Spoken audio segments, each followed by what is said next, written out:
Nada faz sentido. Nada faz o menor sentido.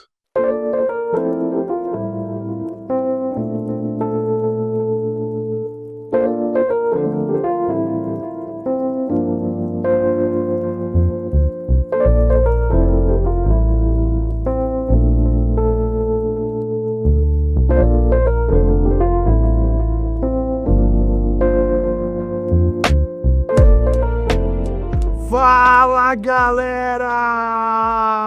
Sejam todos bem-vindos e sejam todas bem-vindas para mais um Bora Ler a Bíblia. Isso mesmo!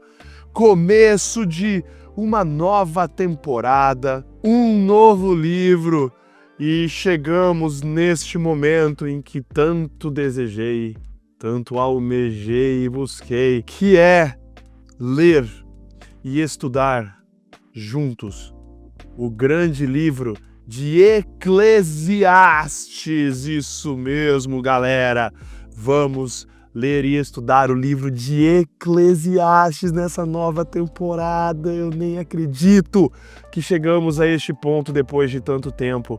Nada mais apropriado do que agradecer a todos vocês e realmente, assim, estar bem agradecido pela compreensão de todos vocês que têm acompanhado o Bora Ler a Bíblia desde o início, ou não precisa também ser desde o início, os que chegaram no meio do caminho e perceberam que as atualizações do Bora Ler a Bíblia pararam, na verdade, lá em 2023, só para questão de orientação no tempo e no espaço. Estou falando com vocês aqui de 2025, sendo que o último episódio que gravamos foi de Jó 42, que foi lá em novembro de 2023. Então eu agradeço a paciência, a compreensão de vocês e agradeço a audiência que mesmo durante todo esse período, o Bora Ler a Bíblia continuou sendo ouvido, estudado.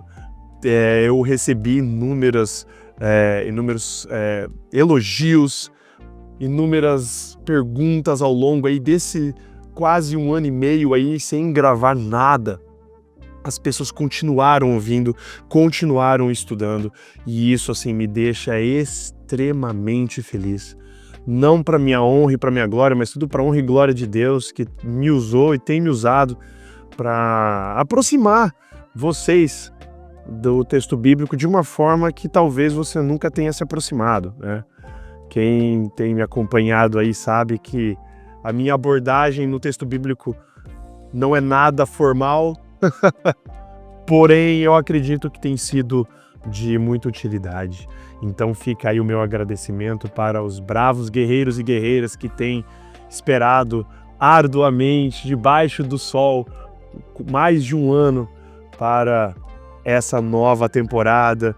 Quero dizer que Eclesiastes já é um projeto antigo meu, é um desejo antigo meu. Eclesiastes é um livro que tem me falado nos últimos anos. Atualmente é o meu livro favorito de toda a Bíblia, pela temática e por tudo que nós iremos, enfim, discutir aí ao longo dos episódios. Eclesiastes tem um lugar especial no meu coração. Não vejo muitos estudos sobre Eclesiastes, inclusive isso foi um grande desafio. Eu ir atrás de material para falar com propriedade, uma mínima propriedade sobre o livro de Eclesiastes. Então, ao longo aí do meu estudo, eu me deparei com alguns comentários bíblicos. Comentários bíblicos são publicações que se aprofundam nos livros bíblicos, né, na escrita bíblica. E para esse estudo de Eclesiastes, eu fui atrás de alguns autores, eu fui atrás do comentário bíblico de Duncan, eu fui atrás dos comentários bíblicos de Bartolomeu, um outro grande, Craig Bartholomew, um grande também estudioso. Também fui e usei também o comentário bíblico de Eclesiastes de Longman. Então eu usei 3 grandes comentários bíblicos para tentar o máximo assim. Gente, é muito complexo, você estudar um livro como o livro de Eclesiastes e você tentar trazer um sentido. E eu digo isso porque o livro de Eclesiastes talvez de todos os livros da Bíblia, é o livro mais atual que eu já li. Atual no sentido de as questões levantadas aqui pelo autor, elas falam muito do nosso dia a dia. Ele é uma perspectiva completamente humanista, de um ponto de perspectiva humano sobre as coisas em que o autor observa ao redor. E quando a gente lê Eclesiastes, a gente se depara com as mesmas questões. A gente se fala assim, caraca, velho, eu tenho também me perguntado sobre isso, né? O que faz para mim o livro de Eclesiastes ser tão fenomenal, né? Meus alunos, pessoas com quem converso na igreja, bate-papo entre amigos e colegas, né, de ministério, todos, você assiste ao noticiário, você lê notícias na internet, você vê questões levantadas em Eclesiastes permeando toda a nossa sociedade, o dia a dia, né? Falando sobre o sentido da vida, o sentido da existência, por que a gente está vivo. Quando a gente observa os absurdos da vida, a gente começa a se questionar, mano, por que está acontecendo isso? Por que acontece isso ao meu redor? Por que acontece isso na minha vida? Né? E Eclesiastes, então, ele é um livro, retomando, né? Para mim, ele é um livro extremamente atual por causa disso. Ainda mais atual do que talvez naquela época em que foi escrito, porque hoje a gente tem muito acesso à informação, a gente tem muito acesso a várias coisas e quanto mais a gente, não sei quanto a vocês, né, mas eu vou, né, já colocar num sentido mais abrangente, quanto mais a gente observa as coisas ao redor, menos as coisas fazem sentido. E Eclesiastes vem tentar trazer uma perspectiva dessa linha filosófica mais existencialista, do porquê que a gente existe. Qual é o sentido disso tudo, né? Então, gente, já quase dei uma introdução aqui, mas não é uma introdução, é uma introdução à introdução. Peguem já as suas Bíblias, se já não pegaram, né? Eu sempre costumo falar que a Bíblia, o estudar sem a Bíblia é você estudar sem livro, é você, enfim, vai entrar por um ouvido e sair pelo outro, né? Eu sei que muita gente está ouvindo esse podcast, talvez no carro, na ida para o trabalho, né, ou na volta do trabalho, mas eu recomendo fortemente vocês que ouvem aí no trajeto do dia a dia, para o seu trampo, no deslocamento aí, que quando chegar em casa, pega a Bíblia de vocês e faz as anotações, ouça novamente o pontos-chave, né, e grifa na tua Bíblia. Então, o que eu digo, peguem as suas Bíblias, peguem lápis, caneta, borracha, canetinha, marca-texto, post-it, adesivo, para a gente poder estudar. Isso é essencial. Quanto mais a gente escreve e anota, mais aquilo vai ficando dentro da nossa memória, dentro da nossa cabeça. E a Bíblia foi feita para isso. Não é para entrar por um ouvido e sair pelo outro, mas é para essas palavras habitarem o nosso coração. Também aí já vou convidando você que se ajeite aí onde quer que você esteja, na poltrona, no seu sofá, dentro do seu carro, enfim, dentro do avião, aonde você estiver. Se ajeite, pegue seu café, seu chá, seu suco, sua água, sente-se de uma forma confortável e vamos mergulhar na introdução desse maravilhoso livro e super atualíssimo livro de Eclesiastes.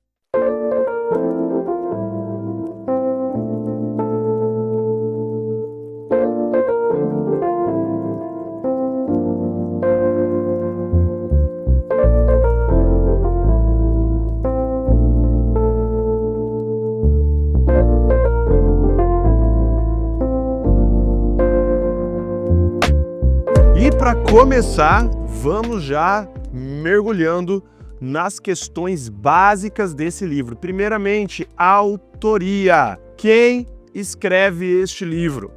Quando você vai no primeiro verso do primeiro capítulo, na minha tradução, na minha versão que eu uso basicamente aqui do Bora Ler a Bíblia, que é a nova versão transformadora, ela começa assim: estas são palavras do mestre, filho de Davi, que reinou em Jerusalém. Outros pontos aí que você pode, depois nós iremos estudar ao longo de Eclesiastes, que dão outras pistas também de quem é o autor do livro, né? Então, vamos lá. essa pessoa, ele não se identifica pelo nome, mas ele fala que é filho de Davi, rei de Jerusalém. Em outro lugar ele fala que organizou e escreveu muitos provérbios, que está lá em Eclesiastes, capítulo 12. Né? Ele fala que, enfim, a sabedoria, ele foi um homem extremamente sábio. A gente sabe que Salomão recebeu sabedoria diretamente de Deus.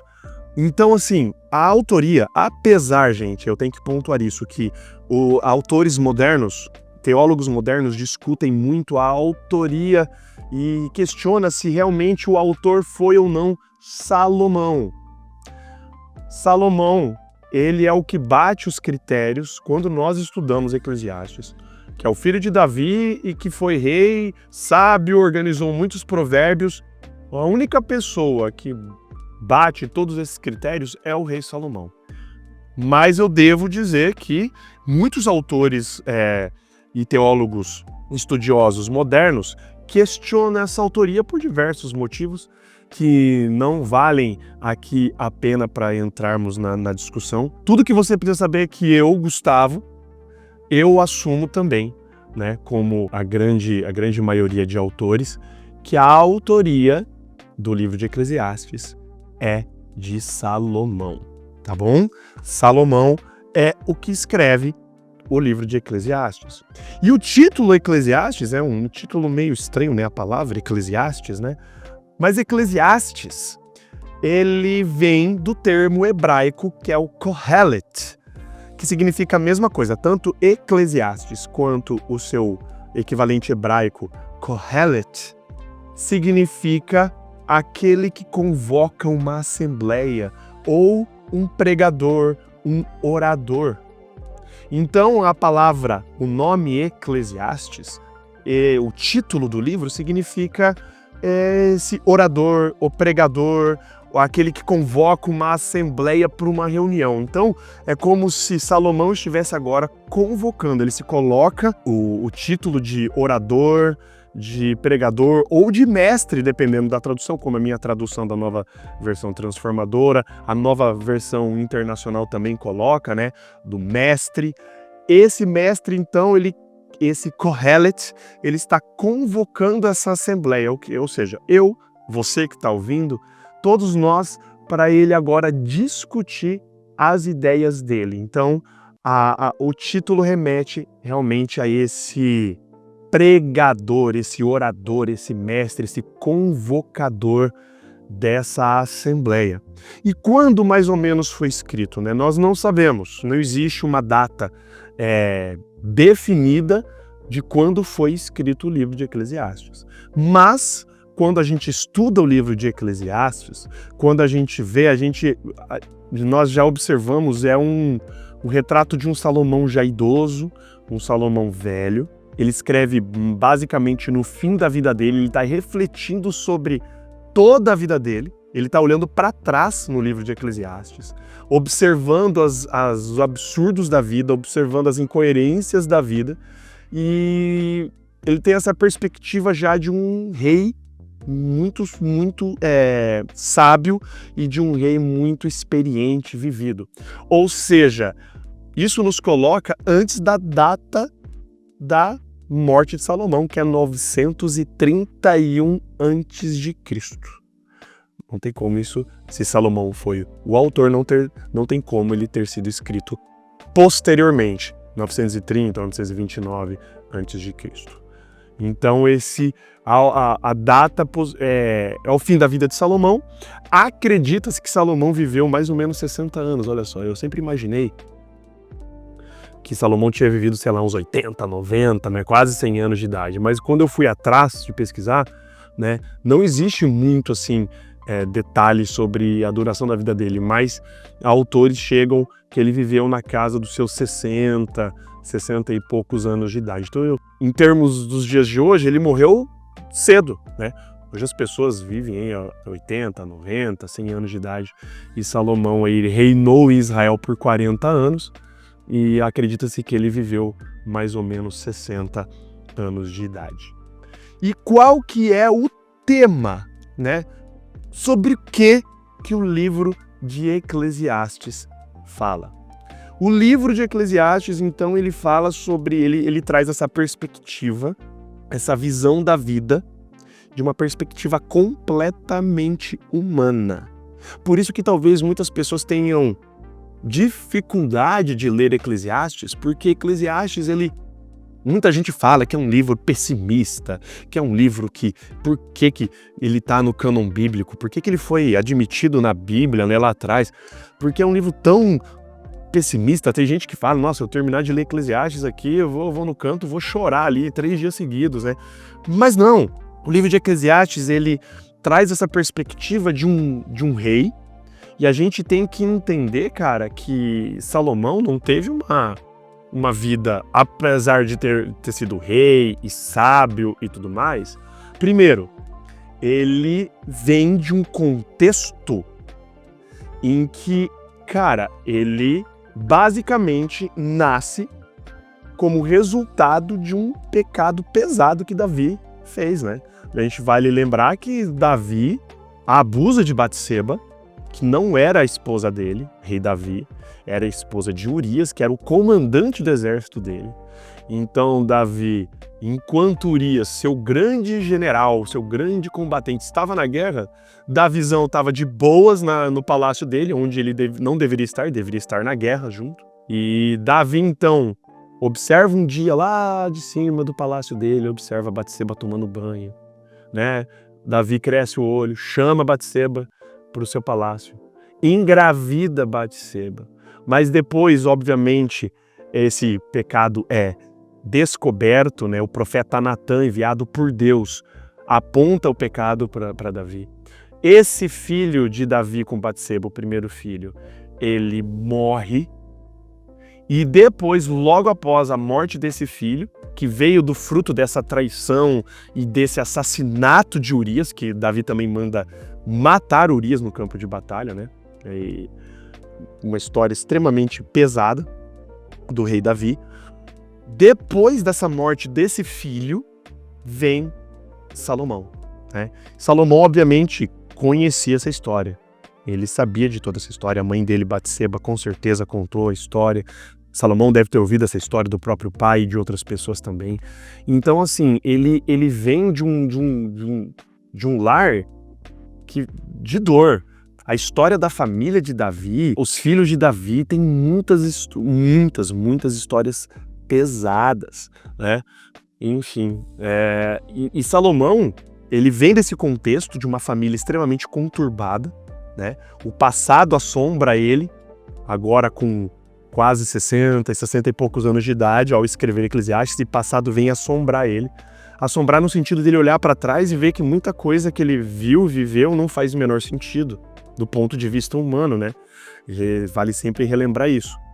E vale lembrar também que em um certo ponto da vida de Salomão, ele se desviou completamente de Deus.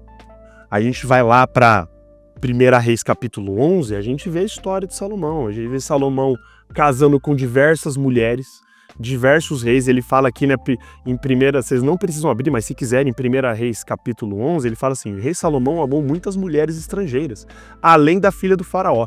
Então, isso aqui é importante, tá? Salomão casou-se com a filha do faraó. Você vê a situação do Egito naquela época, porque isso colocava em perigo para o reino de Egito, de que Salomão poderia ser o sucessor do faraó no Egito, porque ele estava casando com a filha do faraó, cara. Mas grave essa informação, de que Salomão era casado com a filha do faraó, ele tinha uma relação estreita com o Egito, ele fazia comércio o tempo todo com o Egito, né? Só que olha só, além disso, 1 Reis 11 fala que ele casou com mulheres moabitas, amonitas, edomitas, sidônias e hititas. E elas eram das nações a respeito das quais o Senhor tinha dito que eles não poderiam se casar. Só que aí continua. No entanto, Salomão apegou-se amorosamente a elas, casou-se com 700 princesas e 300 concubinas. E suas mulheres o levaram-se a se desviar. À medida que Salomão foi envelhecendo, suas mulheres o induziram a voltar-se para outros deuses. E o seu coração já não era totalmente dedicado ao Senhor, o seu Deus, como fora o coração do seu pai, Davi. Estou lendo isso em capítulo 11, agora verso 5 de 1 Reis 11. Ele seguiu Astarote, a deusa dos Sidônios, e Moloque, o repugnante deus dos Amonitas. Dessa forma, Salomão fez o que o Senhor reprova, não seguiu completamente o Senhor como seu pai Davi. No monte que fica a leste de Jerusalém, Salomão construiu um altar para Camus, o repugnante deus de Moabe, para Moloque, o repugnante deus dos Amonitas. Também fez altares para os deuses de todas as suas outras mulheres estrangeiras, que queimavam incenso e ofereciam sacrifícios a eles. Cara, Salomão era muito vida louca, né? Resumindo, Salomão foi muito vida louca. Salomão, no começo do reinado dele, ele pede sabedoria a Deus, ele era fiel a Deus, mas depois Salomão usou essa sua sabedoria para fazer o que era mal, principalmente ao se casar com 700 princesas em alianças políticas. Era muito comum nessa época os reis, né, não o rei de Israel, mas os reis ao redor, fazerem alianças políticas através de casamentos. Mas isso Deus tinha proibido terminantemente, desde o livro de Deuteronômio, né? Escrito lá por Moisés, antes deles entrarem em Canaã, antes de existir qualquer coisa de monarquia, Deus já tinha alertado para que os reis não se casassem com essas mulheres, porque Deus sabia que essas mulheres iriam trazer as práticas religiosas idólatras de adoração de deuses pagãos, deuses que... E dito e feito, né? Salomão se engraçou com essas mulheres, 700 princesas e 300 concubinas, parça. Salomão foi vida louca, né? E aí, por conta disso tudo, a gente acabou de ler, Salomão se desviou de Deus. Ele começou a adorar esses outros deuses também. Então ele passou grande parte dessa vida dele, pós-vida adulta de rei, desviado de Deus. E isso traz uma tensão, porque quando você vai em 1 Reis 11, não mostra e não existe nenhum indício de arrependimento de Salomão, só fala de tudo que ele fez e fala que ele morreu e descansou com seus antepassados. E Eclesiastes, então, ele meio que vem servir como essa espécie de um retrato desses últimos dias dele, quando ele se arrepende. Quando ele olha para trás, ele se volta de novo para Deus. Ele vive uma grande porção da vida dele desviado, mas agora na velhice ele senta, reflete, pergunta e volta o seu coração para Deus, né? Muitos estudiosos veem realmente Eclesiastes como esse gap, né? Essa lacuna que existia da vida de Salomão no final da vida dele. Eclesiastes veio meio que tampar essa lacuna e mostrar como foi a vida de Salomão, principalmente a sua visão de Deus e a visão da vida nos últimos dias da vida dele, né? Que sem Eclesiastes, a gente lendo só Reis, a gente dá a entender que Salomão morreu, cara, vida louca, sem se arrepender e nada mais disso. Agora Eclesiastes vem trazer esse outro lado.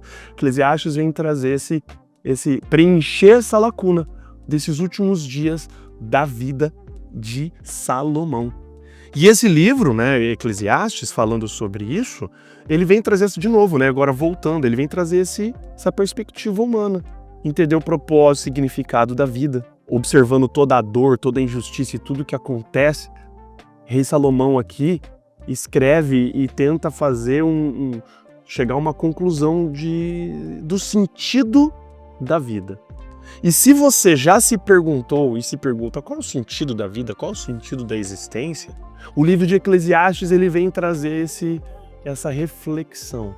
Mas eu já falo para vocês, não olhe para o livro de Eclesiastes como um livro, obviamente, eu não quero tendenciar, mas já tendenciando, ele não é um livro pessimista. O livro de Eclesiastes, ele traz uma visão honesta, brutalmente honesta, nua e crua, da perspectiva de um rei, observando tudo isso de um ponto de vista humano, mas que a gente vai ler isso durante Eclesiastes, sabe que essas coisas são todas observadas, conduzidas por Deus. Mas a perspectiva de Salomão, ele mostra, durante o livro de Eclesiastes, que ele busca, e isso é um retrato da humanidade. Ele busca o sentido da vida dele através dos prazeres, através do trabalho e através de conhecimento. Tudo isso que eu estou falando sem Deus. Sem Deus, repito, ele busca essa vida, lembrando que ele está olhando para trás e ele começa a falar, né? Ele fala assim, cara, cara, isso reflete muito a nossa vida hoje, né? a vida da sociedade, do mundo. É essa busca do sentido da vida através dos prazeres da vida, da dedicação do trabalho, do mergulho nas profundezas intelectuais, busca de conhecimento por conhecimento só. Só que depois a gente vai ver que Salomão chega num beco sem saída. Ele percebe que tudo isso dá em nada.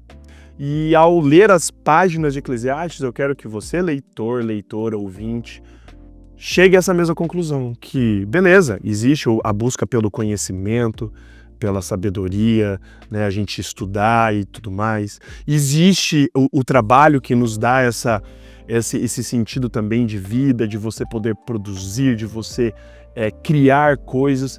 Existe essa busca pelo prazer, porque nós todos queremos ser felizes, nós queremos ter uma satisfação na nossa vida.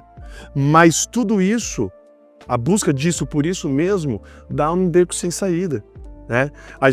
O Salomão, através de Eclesiastes, ele vai mostrar pra gente que a gente não pode buscar respostas espirituais, no sentido da vida, em coisas materiais somente do dia a dia. Todas essas coisas materiais por si só, nós iremos ler e nós iremos estudar que Salomão chega a um ponto de que nada disso faz o menor sentido. Se for olhado pelos filtros puramente humanos, nada disso faz sentido. E como a gente sabe disso, né? Talvez eu esteja falando para alguém que esteja me ouvindo agora que tem buscado realizar e completar a vida através de um relacionamento somente, né? O sentido da vida dessa pessoa é um relacionamento amoroso. Casar, né? Ter uma família, ou o sentido dessa pessoa é somente não casar, mas buscar em diversos relacionamentos completar esse vazio da vida. Talvez esteja falando para uma pessoa aqui que está se afundando no trabalho e está deixando de lado todos os outros aspectos, achando que a vida é isso, a vida é se afundar no trabalho, produzir, né? Às vezes eu esteja falando para alguém que está buscando esse sentido da vida em estudo, no intelecto, enfim, às vezes eu estou falando para pessoas aqui que estão correndo atrás do próprio rabo. Sabe o cachorro que fica rodando e correndo atrás do próprio rabo que não sai do lugar? O Salomão quer mostrar através de Eclesiastes que quando a gente começa a buscar o sentido da vida nessas coisas, a gente é tipo um cachorrinho correndo atrás do próprio rabo. Acaba isso num vazio e provavelmente, vez ou outra nessa vida, você se pegou nesse jeito, tentando preencher esse vazio, né? Tentando, através de prazeres, hobbies, entretenimento, através de trabalho, através de estudo, através de relacionamento. E no final das contas, chega no final do dia, parece que ainda continua com um vazio existencial. Salomão, através aqui do livro de Eclesiastes, vem mostrar pra gente que essas coisas sim são inúteis quando a gente olha pela ótica e pelo ponto de vista humano, né? Mas iremos ver também quando a gente muda de perspectiva e como que essa mudança de perspectiva acontece. Será que a gente consegue ter um novo sentido para a existência? Será que a gente consegue ter um novo sentido para a vida?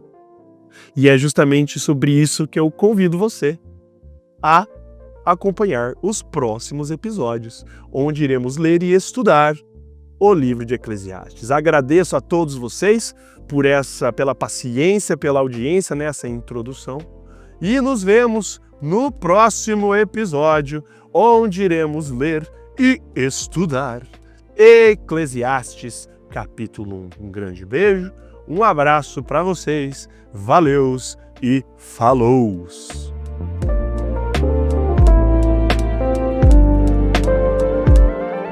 Fala galera, aqui é o Pastor Gustavo com um pedido muito especial para você. Se você está ouvindo esse podcast, está ouvindo o Bora Ler a Bíblia, quer dizer que você gosta do que está ouvindo.